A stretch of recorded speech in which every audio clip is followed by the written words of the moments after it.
جب انسان اپنی اہمیت کھو دے تو اس کے لیے بہترین جگہ خاموشی ہے، کیونکہ وضاحت اسے کبھی سچا ثابت نہیں کر سکتی۔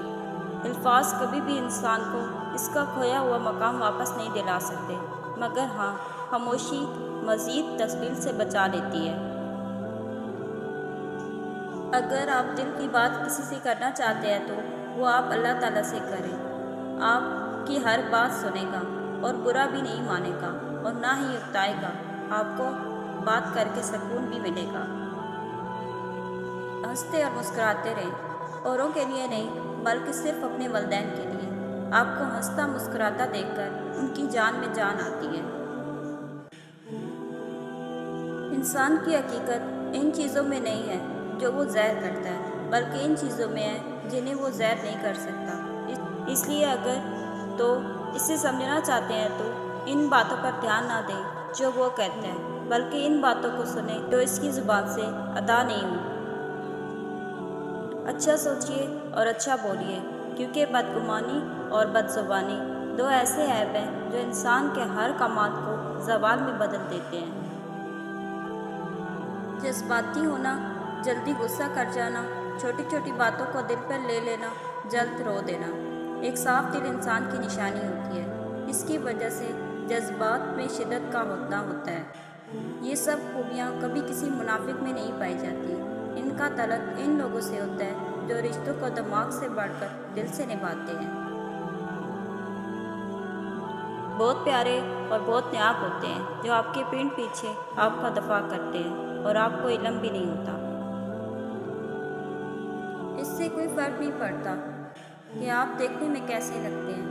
اگر آپ لوگوں کے لیے آسانیاں پیدا کرتے ہیں اور ان کے چہروں پر مسکراہٹ بکھیرتے ہیں تو آپ دنیا کے خوبصورت ترین انسان ہیں۔ سب سے خطرناک انسان وہ ہے جو سنتا ہے، سوچتا ہے اور مشاہدہ کرتا ہے۔ اس دنیا میں جتنے اہم تمہارے عمل ہیں، اس سے کئی زیادہ اہم تمہارے سوچنے کا انداز ہے۔ یہ شکوہ بھی بڑا قیمتی ہوتا ہے۔ یہ ہر کسی سے نہیں کیا جاتا، اور جن سے شکوہ کیا جاتا ہے وہ لوگ بہت قیمتی ہوتے ہیں۔ وہ لوگ بہت خوش نصیب ہوتے ہیں جو زوال کی طرف جائیں یا کمال کی طرف، صرف شکر کے راستے پر ہی سفر کرتے ہیں۔ فکریں وہاں پیدا ہوتی ہیں جب ذکر الہی کم ہو جاتا ہے۔ جہاں ذکر زیادہ ہو وہاں فکریں زیادہ دیر تک نہیں ٹک سکتی۔ انسان ہونا ہمارا انتخاب نہیں، قدرت کی عطا ہے، لیکن اپنے اندر انسانیت قائم رکھنا ہمارا انتخاب ہے۔ شکلیں صورتیں اہم نہیں ہوتی، اعمال اہم ہوتے ہیں، نیتیں اہم ہوتی ہیں۔ کسی کے وقت پر ہنسنے کی غلطی نہ کرنا، یہ وہ وقت ہے جو چہرے یاد رکھتا ہے۔ دنیا اتنی بھی بری نہیں ہے۔ جہاں 10 لوگ تمہیں گرانے کے لیے کھڑے ہیں، وہاں ایک ہاتھ ضرور ہوگا جو تمہاری حفاظت کرے گا۔ انسان غم کی گرفت سے کبھی نہیں نکلتا، خوشی محض کان اتارنے کا وقفہ ہے۔ لوگ آپ کے اندر آپ کا دکھ تلاش کرتے ہیں، انہیں اس تماشے کی کھوج ہوتی ہے جو آپ کے ساتھ ہوا ہو۔ اللہ سے رجوع کرنے میں کیسی جھجک، اس کے پاس تو گزرے ہوئے کل کی معافی بھی ہے اور آنے والے کل کا انعام بھی۔ زندگی کو جاری رکھنے کے لیے دوسروں کو معاف کر دیں، لیکن بھول نہ جائیں، ورنہ آپ کو دوبارہ تکلیف ہوگی۔ ناکامی کا منہ انسان کو اس وقت دیکھنا پڑتا ہے جب ہم کامیابی کے اصول کے لیے اپنے اللہ کے اصول توڑ دیتے ہیں۔ رب کو اوپر نہ ڈھونڈو، ذرا سی گردن نیچے کر، رب تجھے اپنے دل میں ملے گا۔ زندگی کے لیے ایک بہترین سوچ، ہر ایک کی سنو، ہر ایک سے سیکھو، کیونکہ ہر کوئی سب کچھ نہیں جانتا، لیکن ہر ایک کچھ نہ کچھ ضرور جانتا ہے۔ اپنی خوشیاں اور غم اپنے تک محدود رکھیے، کیونکہ لوگ خوشیوں کو نظر لگا دیتے ہیں اور دکھ میں مزید دکھ دیتے ہیں۔ راستوں پر نشانیاں وہی لوگ چھوڑتے ہیں جنہیں پیچھے رہ جانے والوں سے ملنے کی خواہش ہو۔ دعائیں تب اثر کرتی ہیں جب انہیں صبر کی مہر لگا دی جائے، اور صبر یہ نہیں کہ اللہ پاک سے مانگنا چھوڑ دو، بلکہ صبر تو یہ ہے کہ لوگوں سے کہنا چھوڑ دو۔ جس زبان سے جھوٹ نکلنا بند ہو جائیں، اس زبان کی ہر کہی گئی دعا قبول ہوتی ہے۔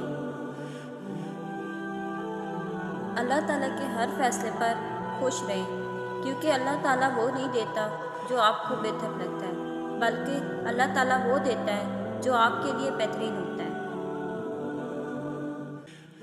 اگر اچھائی آپ کے اندر موجود ہے تو یقین کریں کسی کا حسین ساتھ کہیں نہ کہیں مل جایا کرتا ہے۔ ماں باپ اپنی اولاد کو دنیا کی ہر چیز سکھا دیتے ہیں سوائے اپنے بغیر جینے کے۔ اذیت کے جواب میں اذیت دے کر جس تسکین کی انسان کو تلاش ہوتی ہے وہ کبھی نہیں ملتی۔ دل کو سکون معاف کرنے سے ہی آتا ہے۔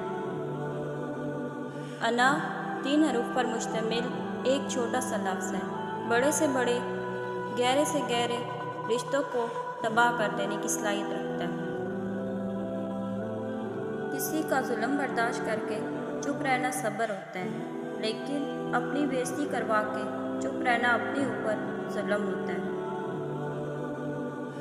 جب انسان اپنے رب پر اس قدر بھروسہ کر لیتا ہے کہ اس کے علاوہ کوئی بھی اس کی ضرورت پوری کرنے والا نہیں، تو اللہ بھی اپنے بندوں کو مایوس نہیں ہوتا۔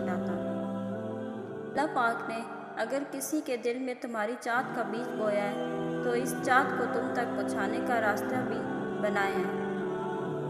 دل کے راستے تک وہ پہنچ گیا ہے تو انشاءاللہ نصیب تک بھی پہنچ جائے گا۔ جن سے محبت کا دعویٰ ہوتا ہے نا، انہیں اتنی آسانی سے دنیا میں گم ہونے کے لیے نہیں چھوڑا جاتا، انہیں پاس رکھنے کے لیے آخری حد تک کوشش کی جاتی ہے۔ کسی دوسرے انسان کو آپ سب سے اعلیٰ چیز یہ پیش کر سکتے ہیں کہ آپ اس کے پریشان ذہن میں ایک پرسکون خیال بن کر آئیں۔ اعمال سے ٹوٹی ہوئی چیزیں الفاظ سے نہیں جڑا کرتی۔ بغض رکھنا آپ کو مضبوط نہیں بناتا، یہ آپ کو تلخ کرتا ہے۔ معافی آپ کو کمزور نہیں بناتی، یہ آپ کو آزاد کرتی ہے۔ بعض اوقات ہم جسے آزمائش سمجھتے ہیں وہ اللہ کی طرف سے عنایت ہوتی ہے۔ قدرت کے فیصلے اکثر جلدی سمجھ نہیں آتے۔ نعمت شکر چاہتی ہے اور مصیبت صبر چاہتی ہے، جبکہ گناہ استغفار کا محتاج ہوتا ہے۔ بس جس نے صبر، شکر اور استغفار اپنا لیا، اس نے کامیابی حاصل کر لی۔ مشکلوں پر غور کریں گے تو مشکلیں بڑھتی چلی جائیں گی، لیکن اگر آسانیوں پر غور کریں گے تو آسانیاں بڑھتی چلی جائیں گی۔ جس چیز پر آپ دھیان دیں گے وہی چیز بڑھتی چلی جائے گی۔ نفس سے اوپر کوئی شے نہیں۔ اللہ پاک نے ہمیں باعزت پیدا کی ہے، تو کیا اللہ کو یہ پسند آئے گا کہ ہم لوگوں کے پیچھے بھاگتے پھریں عزت کی پرواہ کیے بغیر؟ کوشش کریں خود کی اہمیت کبھی نہ بھولیں۔ جب متبادل مل جائے تو لوگ تبدیل کر لیتے ہیں، راستہ بھی، مزاج بھی، رشتہ بھی، کتاب بھی اور الفاظ بھی۔ اگر کوئی آپ کو کہے کہ میرے لیے دعا کرنا، تو واقعہ کرنا، نہ جانے دنیا اس کے دل پر کتنی بھاری ہو۔ بدگمانی کیا ہے؟ یہ نفرت کی اپلیکیشن ہے۔ جب انسان کسی سے نفرت کرنا چاہتا ہے تو اس کے بارے میں بدگمانیاں شروع کر دیتا ہے، اور پھر اس سے نفرت شروع ہو جاتی ہے۔